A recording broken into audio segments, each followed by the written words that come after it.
తెలంగాణలో వరుసగా 10 ఏళ్లు పరిపాలించిన గులాబీ పార్టీకి ఒక్క ఓటమితో ఇప్పుడు గడ్డు పరిస్థితులు ఎదుర్కొంటోంది. లోక్సభ ఎన్నికల ముందు అనూహ్య పరిణామాలు చోటు చేసుకోవడంతో బీఆర్ఎస్ పార్టీ కుదేలైంది. ఇప్పుడు ఆ పార్టీకి మరో కీలక నాయకుడు రాజీనామా చేయబోతున్నాడని సమాచారం. కేటీఆర్కు అత్యంత సన్నిహితుడైన మన్నె క్రిషాంక్ బీఆర్ఎస్ను వీడతారని తెలుస్తోంది. సికింద్రాబాద్ కంటోన్మెంట్ ఎమ్మెల్యే సీటును ఎప్పటినుంచో ఆశిస్తున్న క్రిషాంక్కు ఈసారి కూడా నిరాశ ఎదురైనట్లు తెలుస్తోంది. లాస్యానందిత మృతితో ఖాళీ అయిన కంటోన్మెంట్ స్థానానికి లోక్సభ ఎన్నికలతో పాటే ఉప ఎన్నిక జరగనుంది. ఈ స్థానం నుంచి లాస్యానందిత సోదరి నివేదితను అభ్యర్థిగా గులాబీ పార్టీ దాదాపుగా ఖరారు చేసింది. నివేదిత అభ్యర్థిత్వం ఖరారుతో క్రిషాంక్కు భంగపాటు ఎదురైంది. మరోసారి టికెట్ ఆశించిన క్రిషాంక్కు నిరాశే మిగిలింది.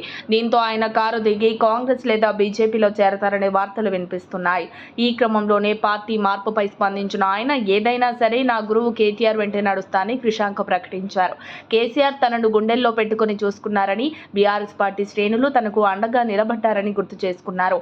అధికారం లేదని పార్టీని వీడటం భావ్యం కాదని పేర్కొన్నారు. ఈ సందర్భంగా క్రిషాంక్ కాంగ్రెస్, బీఆర్ఎస్ కార్యకర్తలను గాయపరిచారని వారికి క్షమాపణలు తెలిపారు.